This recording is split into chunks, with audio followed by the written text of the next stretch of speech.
Hey everyone, welcome to Totally Radical Tone, and today I want to answer the question I get asked the most.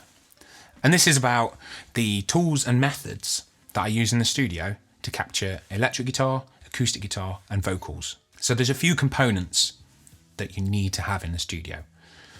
Whether it be a PC or a Mac, you need one or the other, and you need a DAW. Now when I started out, I used GarageBand. I got used to that and then I upgraded to Pro Tools at the time.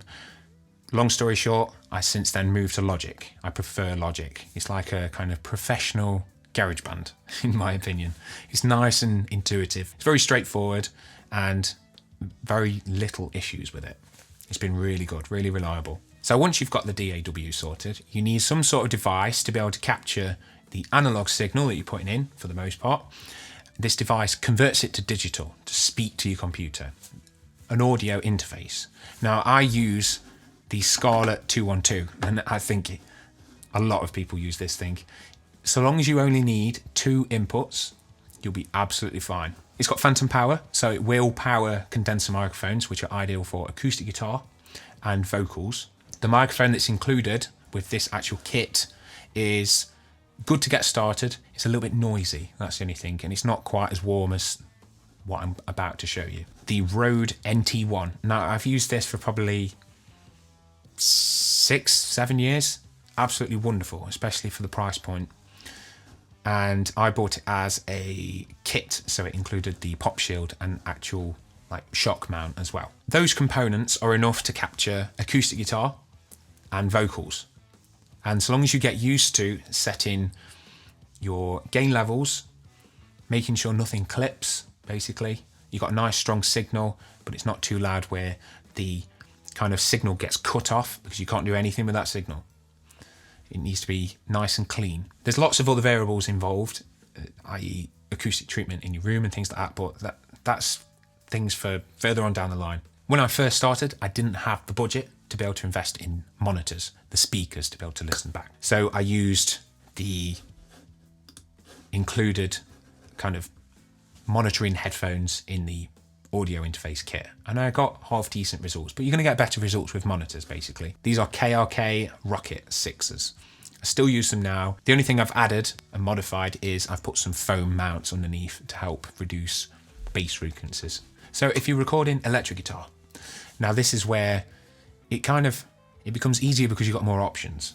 So depending on what kind of player you are or what kind of experience you've got, what kind of equipment you've got already, if you have an amplifier at home and you want to put a standard SM57 microphone in front of it, fair play, you can get some good results, but volume is an issue. That was one of my main problems. So what I opted for was a digital load box. And this is from 2 Notes. This is called the Torpedo Live. I've used it for probably 6 years. It's been absolutely wonderful. It allows you to record your own tube amp without a speaker cabinet attached safely. And it simulates the speaker cabinet with a microphone in front of it. And you can save all the settings. It's brilliant, absolutely brilliant. Nice clean signal. It comes out the back through into the audio interface, which we spoke about earlier, and just records straight into Logic or GarageBand. Now the other option is plugging straight into your audio interface and going into something what's called a plugin, an audio plugin.